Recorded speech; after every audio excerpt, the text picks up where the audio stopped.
The excessive cost of a Russian visa, general red tape, and fears of volcanic ash make a leisurely journey by sea to St. Petersburg very appealing, taking in the sights en route. Leaving the white cliffs on a murky English morning, hoping the weather will improve, we set sail.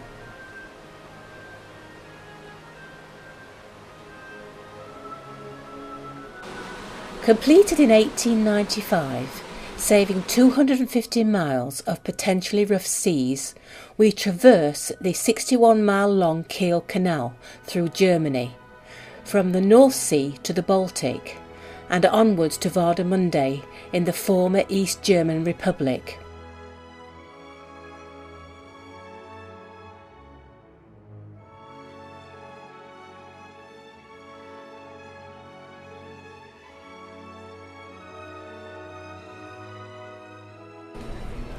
Warnemünde, a pretty coastal resort, once a fishing port, which now embraces tourism.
Gdansk, where the eventual fall of communism began in 1980, with a strike in the then Lenin shipyards, led by the eventual President of Poland, Lech Wałęsa. By September, the Solidarity movement was well established. Quickly gaining hold, the demise of Polish communism was just a matter of time.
Freedom wasn't won without a struggle, and those who paid the ultimate price are remembered at the entrance to the shipyard.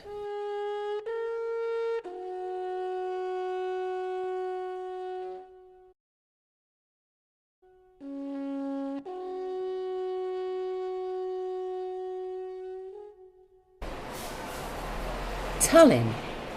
Since independence from communist rule in 1991, Estonia, now known as the Silicon Valley of the Baltic Sea, is a forward-looking, bustling society. But here we turn the clock back before the time of communism and silicon chips and look at its capital, medieval Old Tallinn, which is now a UNESCO World Cultural Heritage Site.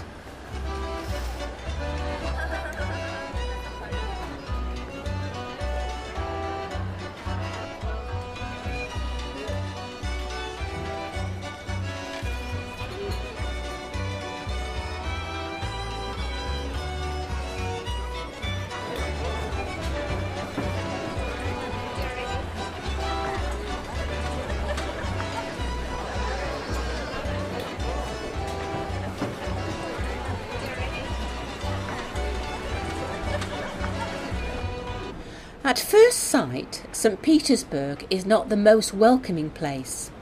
Block after block after block of dreary-looking flats with more of the same under construction.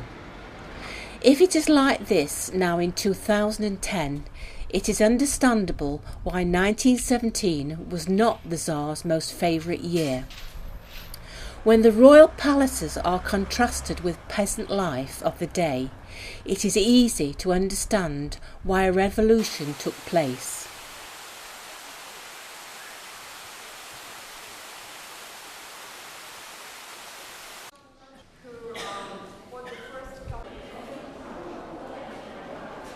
Peterhof, the summer palace of the Tsars. Sorry, at this point, forbidden filming was spotted, and from now on interior scenes will be from slides.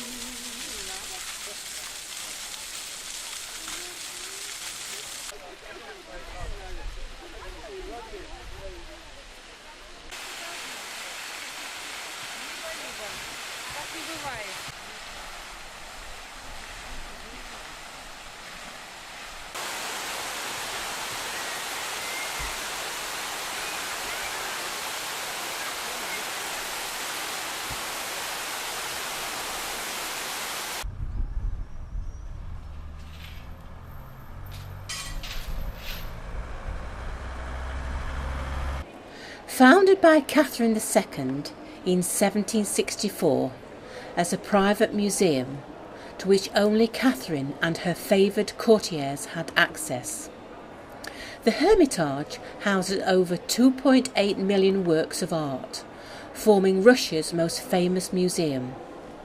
It would take over 10 years to view each item for only 2 minutes for 24/7. That is, if you can see them for 2 minutes through the endless crowds who daily pour through its doors.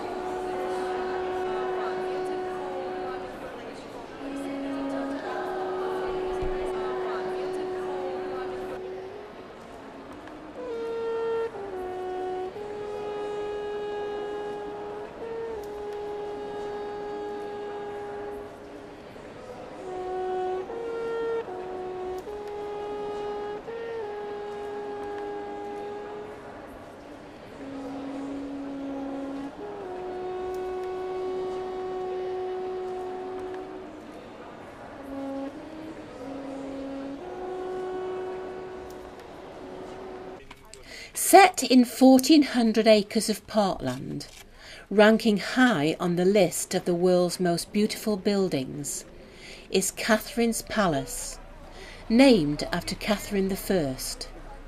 It has a stunning 1,000 feet wide facade.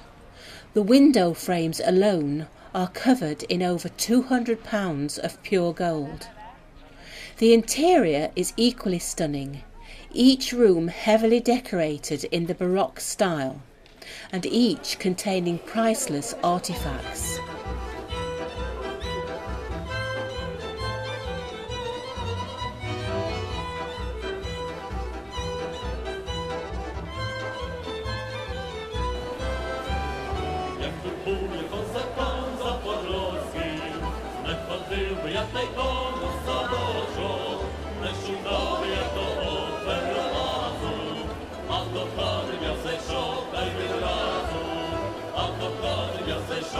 The whole of one wall covered with outstanding old masters.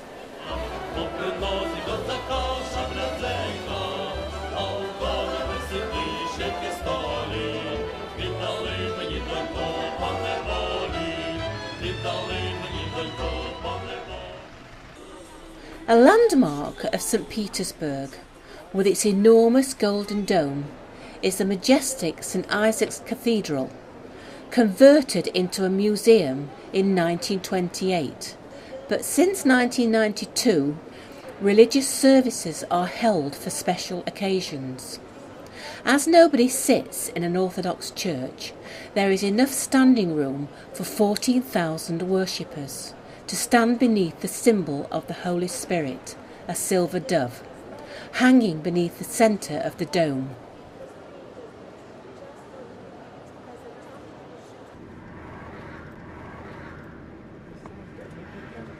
The Cathedral of St. Peter and Paul, the final resting place of the Romanov dynasty, where we say goodbye to Russia's past, hello to the present, and then home.